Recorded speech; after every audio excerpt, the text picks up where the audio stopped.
13h30, un accident entre deux véhicules vient de se produire. De nombreux automobilistes sont bloqués sous le tunnel et une épaisse fumée commence à se dégager.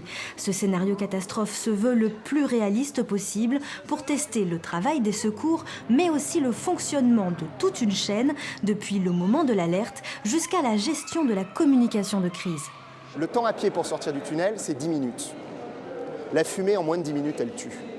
Donc notre objectif, c'est de pouvoir intervenir dans des délais très courts, en expliquant au public, c'est aussi l'objet de la communication, en expliquant au grand public ce qu'ils doivent faire dans ce type d'événement. Ce genre d'accident majeur déclenche une cellule de crise à l'hôtel de ville. Normalement, dans cette salle, les services municipaux auraient dû centraliser les informations des services de secours et de la préfecture, mais les agents ont pris du retard. Ils étaient sur les lieux de l'accident, sous le tunnel de la Gâtine, qui aujourd'hui demande des mises aux normes importantes. Nous n'avons pas de galerie. Aujourd'hui, s'il y a un accident en plein milieu du tunnel, si vous devez évacuer dans la fumée intense qu'il peut y avoir et toxique, vous ne ferez pas les 200 mètres de manière saine. D'où les travaux nécessaires. D'où les travaux nécessaires. Pour l'instant, le temps est encore aux études, mais le préfet est formel. Sans travaux, il faudra fermer le tunnel. Reste donc l'épineuse question du financement.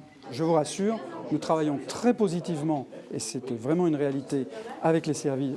Pas plus tard qu'hier, nous avions une réunion de travail, les services du Grand Angoulême, les services de la ville d'Angoulême, les services de l'État. Tout le monde est vraiment autour de la table pour faire aboutir ce dossier, qui est un dossier très important pour la ville d'Angoulême.